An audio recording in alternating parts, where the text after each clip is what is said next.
Long before the flashy dunks and dribble moves that make defenders look silly, basketball was a simple sport. Not many people took jump shots, and the main focus of the game was to get it to the center and have him simply lay it in. Unlike basketball at the time, segregation wasn't very simple. Segregation was present in collegiate sports. Players like Kareem Abdul-Jabbar and Bill Garrett were amazing black players who led their teams to national championships. Kareem Abdul-Jabbar went on to be dominant in the NBA. Unfortunately, Bill Garrett never played a minute in the NBA because he was drafted into the U.S. military. Segregation in collegiate basketball ended after a particular 1966 NCAA national championship. After slavery ended, there was a period in time when white people and black people were treated equally until 1896 when Plessy versus Ferguson occurred. When Homer Plessy boarded an all-white train car, in which he paid for, he was kicked out of the train car because he broke the Louisiana Separate Car Act of 1890. This case made it all the way to the Supreme Court, and the final verdict was that states were free to make up their own decisions on segregation. After this, life became harder for black people, and it felt like they were always getting the short end of the stick. White people had way better colleges, and most white colleges refused to play black colleges, and due to that, most white colleges did not participate in the NCAA national championships, as it allowed all races. A team named Texas Western emerged in 1966 as the number 3 team in the country. They had 28 wins and only 1 loss. The 1966 NCAA championships was the first time an all-black college faced an all-white college in the NCAA championships. The matchup was Texas Western, an all-black college, and Kentucky, an all-white college. The game took place in the suburbs of Washington, D.C., in front of 14,253 all-white spectators. Don Haskins, the coach of Texas Western, said at the time that Kentucky was the best team they had ever faced. Kentucky in 1966 averaged 97 points per game. Texas Western one loss came to number 2 Seattle, 72 to 74. And in the first round of the NCAA championships, they played Oklahoma City and won 89 to 74. Then they won in overtime 78 to 76 against Cincinnati. Then they played another overtime game and won 81 to 80 against Kansas. Then they finally played Utah and won 85 to 78 to send them to a national championship against number 1 ranked Kentucky. At Coalfield House in the suburbs of Washington, D.C., the national championship was about to begin.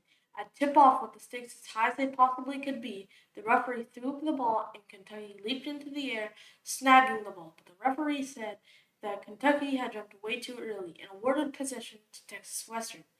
On Kentucky's first possession, they were fouled, and coach Don Haskins told his center to dunk early in the game to attempt to send a message to Kentucky that they weren't scared of them.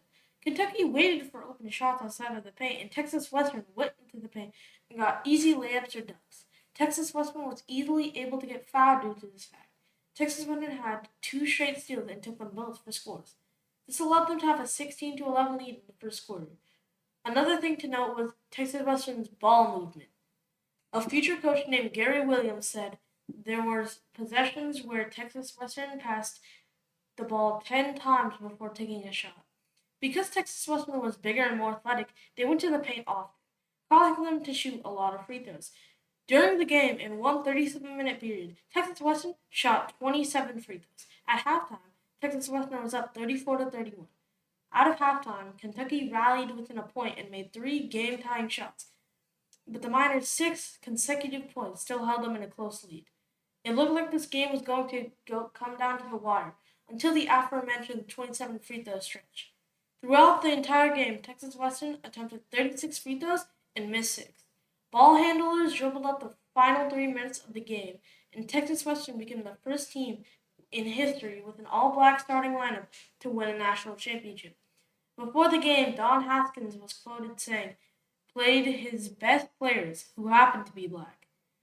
This historic 72 to 65 win over the number 1 team in the nation was a well-fought battle between acceptance and segregation in colleges. This game desegregated colleges and schools around the nation. This broke the unwritten rules about black players playing in college basketball. This game is often referred to as the Brown versus Board of Education game because of its ties to segregation in college. Coach Don Haskins coached Texas Western for 40 years. The story was so inspiring that a movie named Glory Road was made after it. After the game, all Southern U.S. conferences had at least one black player. The game also influenced the civil rights movement. In 2007, the whole team was invited to the Naismith Hall of Fame, cementing the legacy of this amazing team, whose players, despite having hardships at every turn, still fought through and won a national championship after going nearly undefeated. After the 1966 NCAA championship game, many schools became desegregated and all collegiate sports were desegregated as well. After the championship, black players were heavily recruited due to the height and athleticism that the Texas Western team displayed. The game will go down in history as a game that helped liberate black students.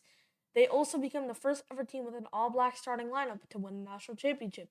Despite Don Haskins getting death threats before an SMU game the following season, he still went on to coach Texas Western for 40 more years. In 2007, the whole team was inducted to the James Naismith Basketball Hall of Fame. This team will truly be remembered as one of the most important and influential teams to ever touch a basketball.